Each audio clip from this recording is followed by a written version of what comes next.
Shalom, saudara-saudari yang dikasihi Tuhan. Bahan khotbah kita terambil dari Yohanes 21 ayat 1-14 dengan tema Yesus menampakkan diri setelah bangkit, menyatakan Ia adalah Tuhan. Sahabatku, Yohanes 21 ayat 1-14 menceritakan sebuah peristiwa yang sangat istimewa. Ini adalah salah satu momen setelah kebangkitan, ketika Yesus menampakkan diri kepada murid-muridnya di tepi Danau Tiberias. Murid-murid saat itu kembali ke kehidupan lama mereka. Mereka pergi memancing, namun malam itu mereka tidak menangkap apa-apa. Lalu saat fajar menyingsing, Yesus berdiri di pantai. Awalnya mereka tidak mengenalinya, tapi ketika Yesus menyuruh mereka menebarkan jala di sebelah kanan perahu, hasilnya luar biasa dan jala mereka penuh ikan.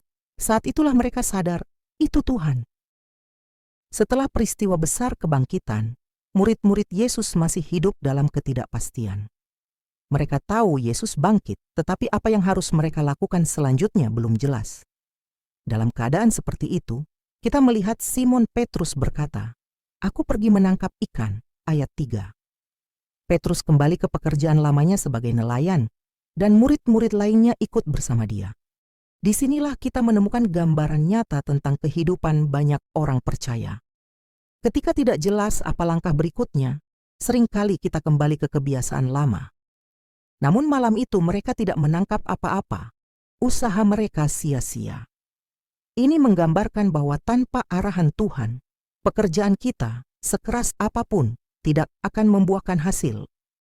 Pada waktu fajar menyingsing, Yesus berdiri di pantai.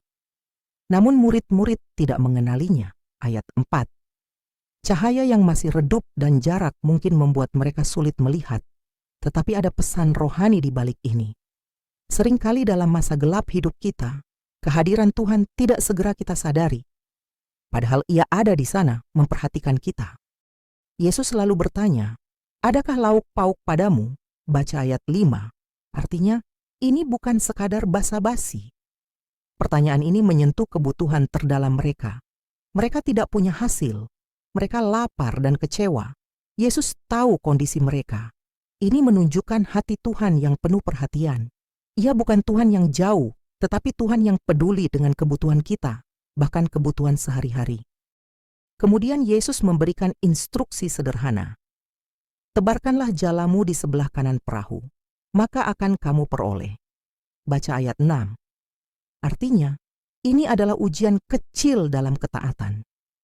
Mungkin tampak aneh untuk mengubah sisi perahu, tetapi mereka taat. Dan hasilnya luar biasa. Jala mereka penuh dengan ikan. Inilah prinsip rohani yang penting. Ketaatan pada perintah Tuhan, sekecil apapun itu, menghasilkan berkat besar. Peristiwa ini mengingatkan kembali pada panggilan awal murid-murid dalam Lukas 5, ketika mereka juga mengalami mujizat penangkapan ikan. Ini seperti Yesus mengulang peristiwa itu untuk menegaskan, "Aku tetap Tuhanmu, aku tetap memanggilmu, aku tetap berkuasa atas hidupmu." Saat melihat mujizat itu, murid yang dikasihi Yesus, yaitu Yohanes, langsung berkata kepada Petrus, "Itu Tuhan." Baca ayat 7. Artinya, kasih yang dalam kepada Yesus membuat mata rohani lebih cepat peka. Ini menjadi pelajaran bagi kita. Semakin kita mengasihi Yesus, semakin kita mudah mengenali jejak tangannya dalam hidup kita. Petrus, yang penuh semangat, segera melompat ke dalam air dan berenang menuju Yesus. Gambaran ini begitu indah. Cinta kepada Yesus membuat Petrus tidak lagi memikirkan dirinya sendiri. Ia hanya ingin segera mendekat kepada Tuhan. Sahabatku, seberapa sering dalam hidup kita menahan diri untuk mendekat kepada Yesus? Padahal Dia selalu menunggu kita di pantai kehidupan kita. Ketika murid-murid lain tiba di pantai, mereka melihat sesuatu yang mengejutkan. Di sana sudah ada bara api dengan ikan dan roti di atasnya. Baca ayat 9. Yesus Tuhan yang bangkit telah menyiapkan sarapan untuk mereka. Artinya, ini bukan sekadar soal makanan, tetapi ungkapan kasih yang nyata. Tuhan kita bukan hanya mengurusi hal-hal besar seperti keselamatan kekal, tetapi ia juga memperhatikan kelelahan dan kelaparan murid-muridnya. Ia juga tahu kita manusia yang butuh istirahat, penghiburan, dan kekuatan baru. Yesus bukan hanya Tuhan di surga. Ia Tuhan yang hadir dalam keletihan dan kebutuhan sehari-hari kita. Yesus kemudian berkata, "Bawalah beberapa ikan yang baru kamu tangkap itu." Baca ayat 10. Simon Petrus menarik jala itu dan disebutkan bahwa ada 153 ekor ikan besar dan jala itu tidak koyak.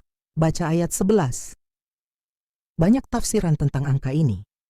Ada yang mengatakan itu melambangkan jumlah besar bangsa-bangsa yang akan datang kepada Kristus. Tetapi secara sederhana, ini menunjukkan betapa limpahnya berkat Tuhan, berkat yang begitu besar, namun tidak merusak, tidak membebani sampai jala itu koyak. Yesus kemudian mengundang mereka. "Marilah dan sarapanlah," baca ayat 12, artinya ini undangan penuh kasih. Ada persekutuan, ada penerimaan, ada kehangatan. Ini seolah-olah Yesus berkata, "Aku tahu perjuanganmu, aku tahu kegagalanmu, tetapi aku tetap di sini untukmu. Mari bersamaku." Sahabatku, perjamuan di tepi danau itu menjadi lambang persekutuan sejati antara Kristus yang bangkit dengan umatnya. Ini mengingatkan kita bahwa iman Kristen bukan hanya soal perintah dan tugas, tetapi soal hubungan yang hidup dan penuh kasih dengan Tuhan yang hadir.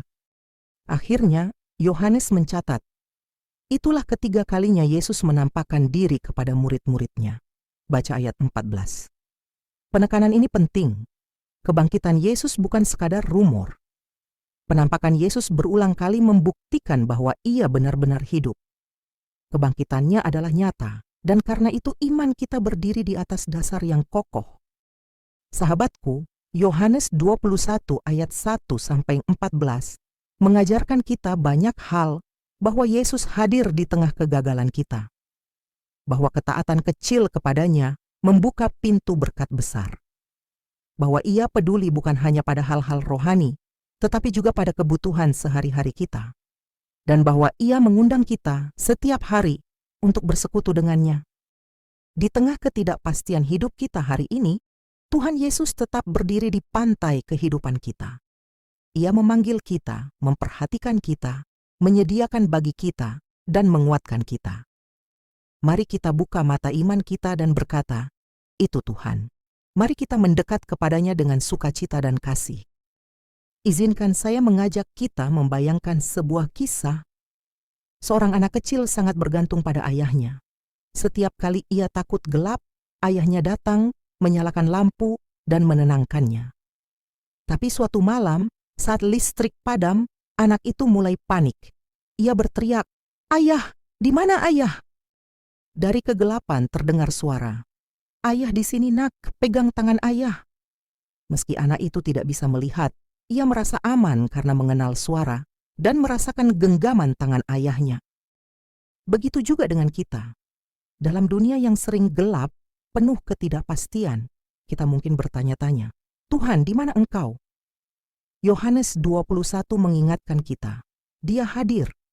Dia tidak selalu terlihat jelas di awal, tetapi Dia ada di sana, membimbing kita, memberkati kita, dan akhirnya membuat kita berseru, "Itu Tuhan, amin."